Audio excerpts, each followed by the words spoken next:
Précédemment, il y avait un mémo qui était préparé pour cette rencontre. Nous n'organisons pas les marches ou les manifestations juste pour venir nous mettre sous un arbre et parler et discuter entre nous. Et après nous rentrons chez nous, on n'aura accompli absolument rien. Chaque marche, chaque manifestation,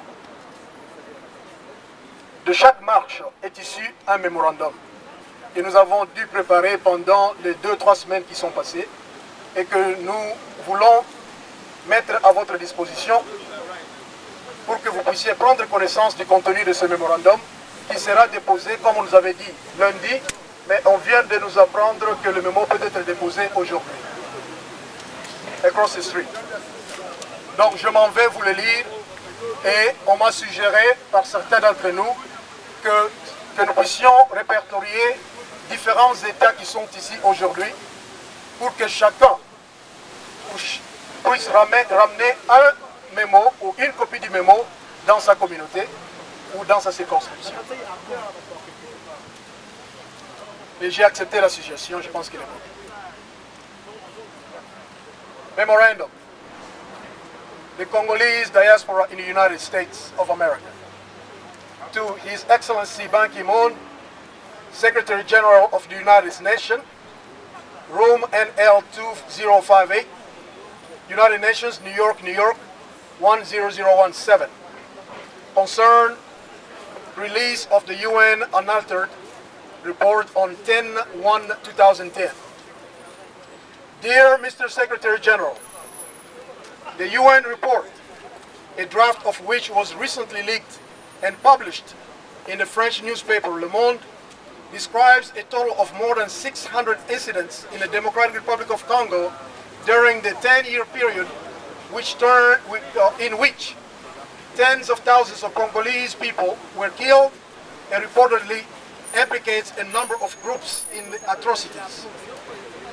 This exhaustive UN investigation into the history of violence in the Democratic Republic of Congo has concluded that the Rwandan military and its allies carried out hundreds of large-scale killings of ethnic Hutu refugees during the 1990s that amounted to war crimes, crimes against humanity, and possibly genocide, according to a confidential report leaked to the public. Objective of the UN report. The report was intended to hold the perpetrators accountable, provide the Congolese with some justice for all the crimes that have been committed. Methodology. The UN inquiry was conducted by the team from the UN's Office of the High Commissioner for Human Rights. More than 1,280 witnesses were interviewed to corroborate or invalidate alleged violations, including previously undocumented incidents, and at least 1,500 documents were collected and analyzed during the 2 years that it took to research and write the report. The timeline. The report has 545 pages long and details crimes committed in Congo from March 1993 to June 2003 that represent the harshest UN account to date of the conduct of the ethnic Tutsi-dominated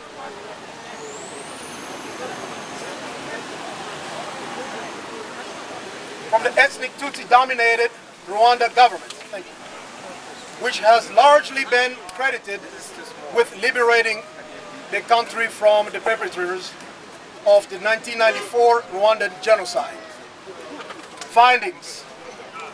The UN inquiry, which was conducted by a team from the UN Office of the High Commissioner of Human Rights, alleged that Rwanda and its military allies carried out systematic waves of well-planned, highly organized reprisal killings against Hutu refugees in the years after they fled across the border into eastern Zaire, now known as Congo, along with remnants of the former Rwandan military.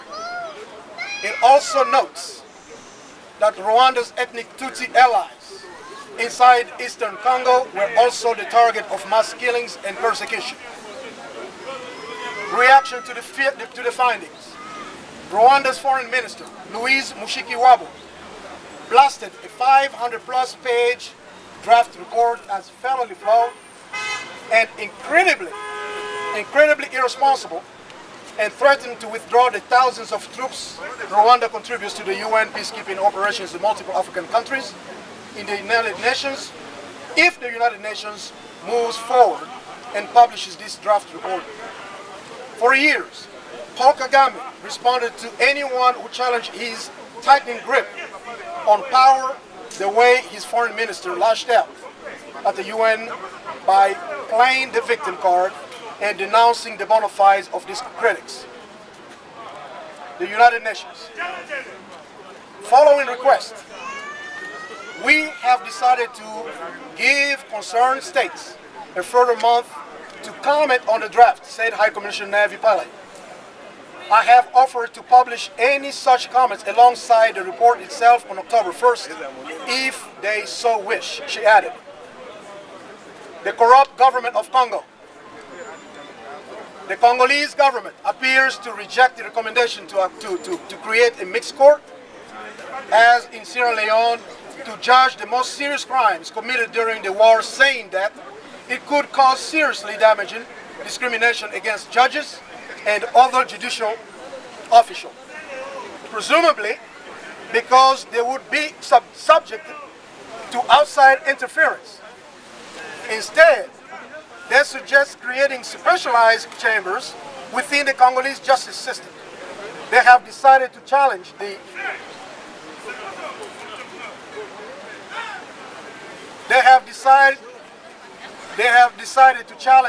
report to protect perpetrators of the committed atrocity because further investigation would encompass them as well. Questions. Is Congo going to get justice? The Congolese justice system is barely functional due to lack of resources and interference by the executive. Any credible tribunal would have to be independent, both financially as well as politically, and able to investigate. 2. Is Rwanda the only nation on earth that has troops in the UN peacekeeping missions?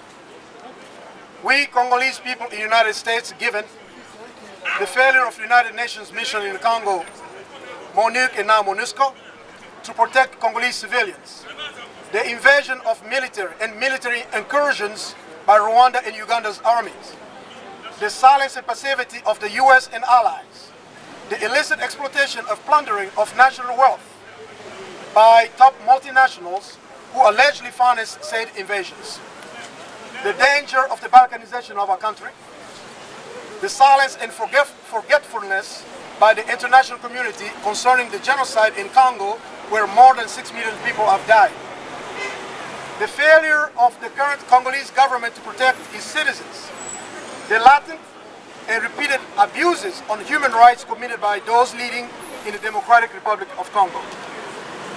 We condemn the invasion and occupation of our country by Rwanda and Uganda. The recent mass raping of women and little girls, and all these atrocities being perpetrated by Rwandans and Ugandans in the northeastern Congo. Those who only tend to govern by protecting foreign investment interests, but do not care about the ongoing economic war in the Democratic Republic of Congo.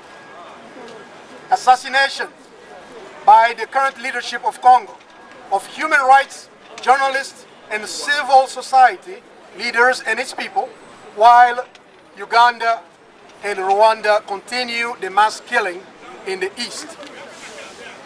The arbitrary arrest and intimidation of political leaders and also religious leaders in the Congo. The passivity of the United Nations to resolve the crisis of the Congo.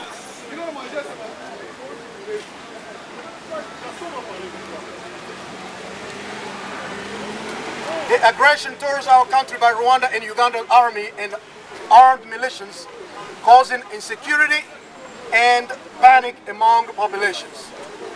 We demand that the Congolese genocide be recognized by the United Nations and the international community. We demand that the establishment of international tribunal to try war criminals in the Congo. We demand those found guilty in independent court to face justice. The UN, we demand the UN to release the final report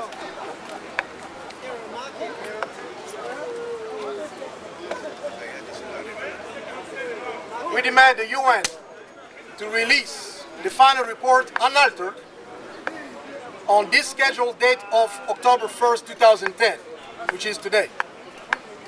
We demand the restoration of the territorial integrity, the national sovereignty, and the rule of law for the Democratic Republic of Congo.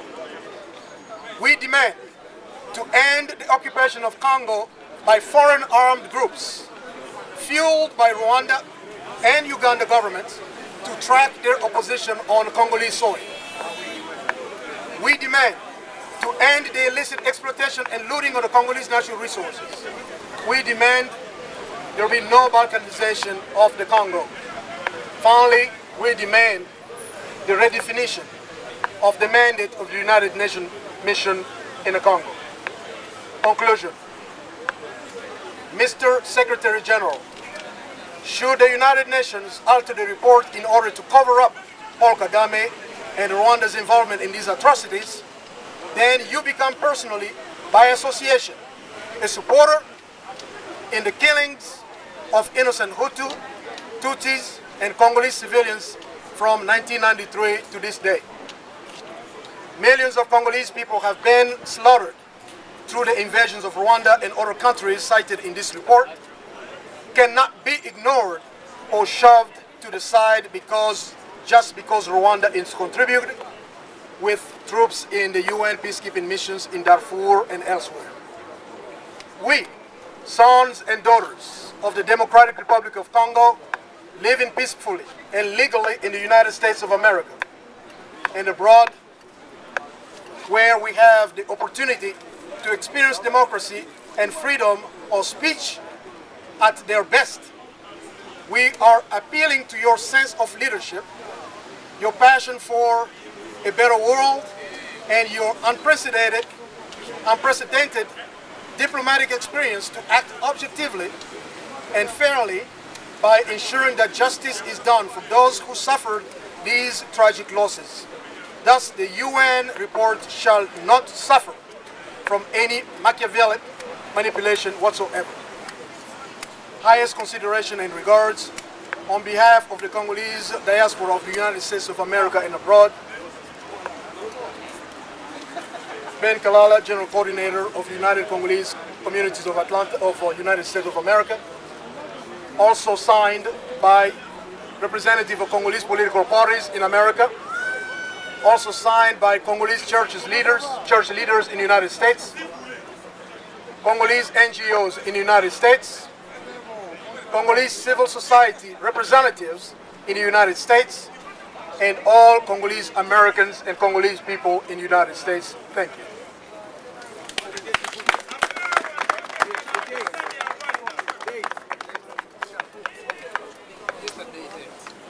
Yeah, the date should be yesterday.